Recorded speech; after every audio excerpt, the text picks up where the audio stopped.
नमस्कार, स्वागत है आप सभी का एशियानेट में। मैं हूं आपकी होस्ट और दोस्त शिवांगी।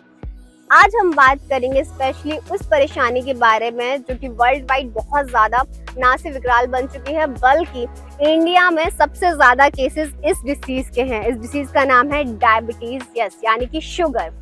हम देखते हैं कि काफ़ी यंग एज में बहुत सारे लोग शुगर के पेशेंट बनते जा रहे हैं। यहाँ पे शुगर के बेसिकली दो टाइप है, टाइप 1 और टाइप 2। बेसिकली जो टाइप 1 है वो हमारा जेनेटिक होता है, यानी कि आनुवांशिक होता है। हमारे घर में अगर किसी को डायबिटीज रही है, हमारे मम्मी पापा, हमारे दादा दादी, नाना नानी, तो इसके काफ़ी ज़्यादा चांसेस हैं कि हमारी बॉडी में जेनेटिकली यानी कि डीएनए द्वारा ये इन्फॉर्मेशन हमारी बॉडी में ट्रांसफॉर्म होकर हम डायबिटीज़ के पेशेंट बन सकते हैं, यानी हमें ये डिसीज़ हो सकती है।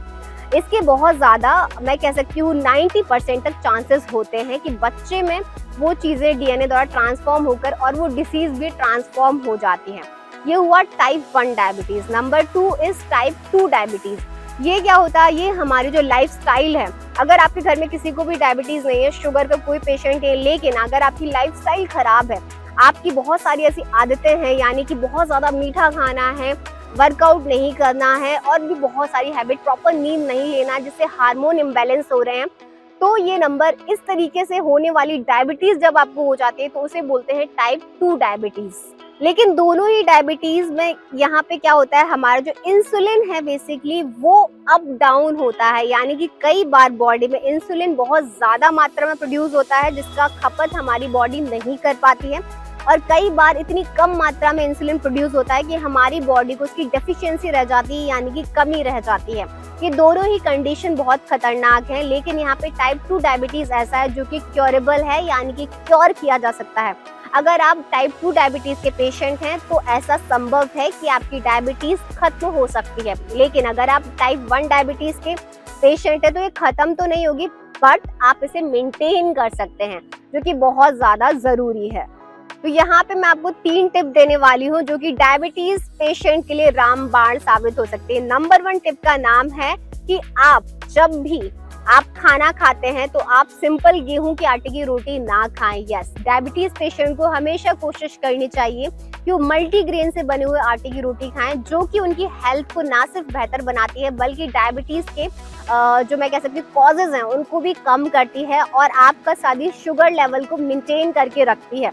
सेकेंड थिंग, इसी में मैं आपको बताऊंगी डाइट वाले प्रोपोर्शन में, जब भी आप कोई भी मील लेते हैं, हमेशा, वैसे तो मैं हर व्यक्ति को बोलती हूँ, लेकिन अगर आप शुगर पेशेंट हैं तो जब भी आप कोई मील लेते हैं, यानी कुछ भी आप खाते हैं, मंचिंग भी करते हैं, मैं कहती हूँ एक छोटी सी बाइट भी लेते हैं, तो हर एक मील के बाद आपको तकरीबन 15 से 30 मिनट की वॉक ज़रूर करनी है। जब आप वॉक करेंगे तो आपकी बॉडी में जो शुगर लेवल बढ़ा हुआ है वो वॉक करने से धीमे धीमे सिस्टमैटिकली पूरी बॉडी में बेसिकली कह सकती हूँ मैं कंट्रीब्यूट हो जाएगा, डिस्ट्रीब्यूट हो जाएगा। उससे क्या होगा, आपकी शुगर जो है वो जमा नहीं होगी और आपकी बॉडी के लिए वो खतरनाक नहीं होगी। नंबर 2 टिप की बात करती हूँ तो खाना खाने के बाद, ये कोई नहीं बताता है बट मैं आपको बताना चाहती हूँ, खाना खाने के बाद आप कोशिश करें हमेशा वॉशरूम ज़रूर जाएं, यानी कि टॉयलेट ज़रूर जाएं। जब आप खाना खाते हैं तो आपका जो शुगर लेवल है वो तुरंत ही स्पाइक होता है, यानी कि बढ़ता है।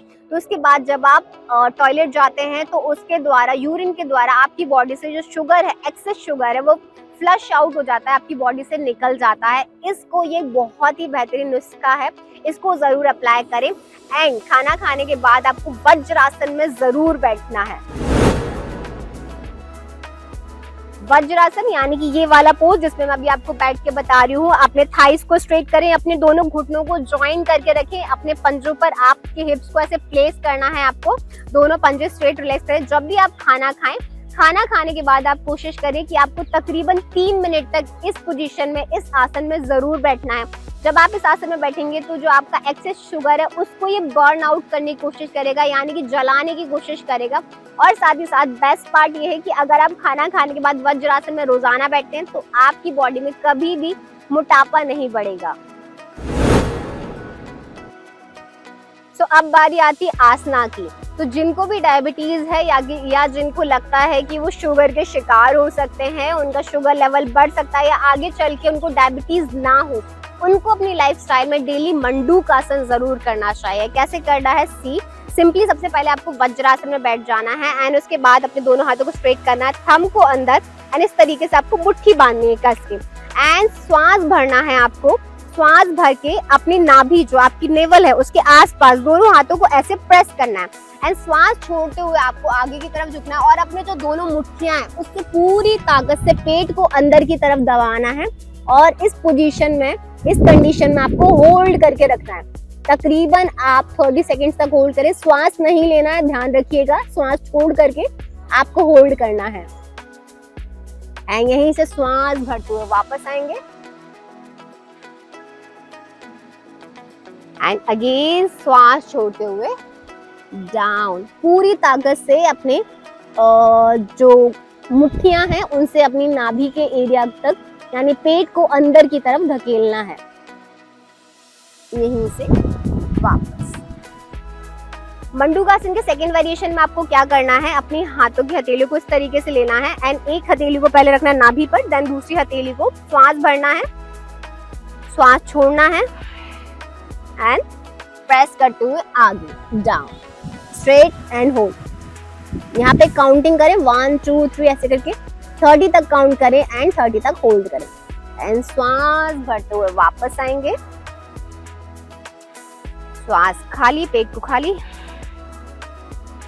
श्वास छोड़ते हुए आगे की तरफ एंड होल्ड, रिलैक्स, वापस। अगर आप बहुत लंबे टाइम तक वज्रासन में नहीं बैठ सकते, जो कि मैंने आपको प्रारंभिक स्थिति बताई, तो आपको क्या करना है, अपने थाइज एरिया पर यहाँ पर आप कुशन का यूज कर सकते हैं, पिलो का यूज कर सकते हैं।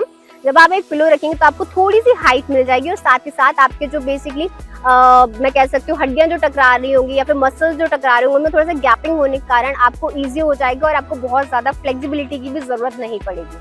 तो जाइए फिर देर की इस बात की, इन आसनों को, इन प्रैक्टिसेस को, इन टिप्स को अपनी लाइफ में इंक्लूड करें ताकि आप कभी भी शुगर के पेशेंट ना बने, आप कभी भी डायबिटीज के शिकार ना हो। और उनके साथ ये वीडियो जरूर शेयर करें जो कि डायबिटीज के पेशेंट हैं या फिर जो कि शुगर से जूझ रहे हैं लगातार, उनको शुगर मेंटेन करने के लिए लगातार गोलियां खानी पड़ रही हैं। अब मैं चलती हूँ, लेकर आऊँ कुछ ऐसी ही नई इन्फॉर्मेशन जो कि आपके लिए रहेगी बहुत ज्यादा हेल्पफुल और आप स्टार्ट कर सकेंगे अपनी छोटी सी योगा जर्नी। तो तब तक के लिए स्वस्थ रहे, मस्त रहे, व्यस्त रहे एंड यस, जाते जाते हमें फॉलो बैक करना ना भूलें, लाइक करें, कमेंट करें एंड इस वीडियो को ज्यादा से ज्यादा शेयर करें।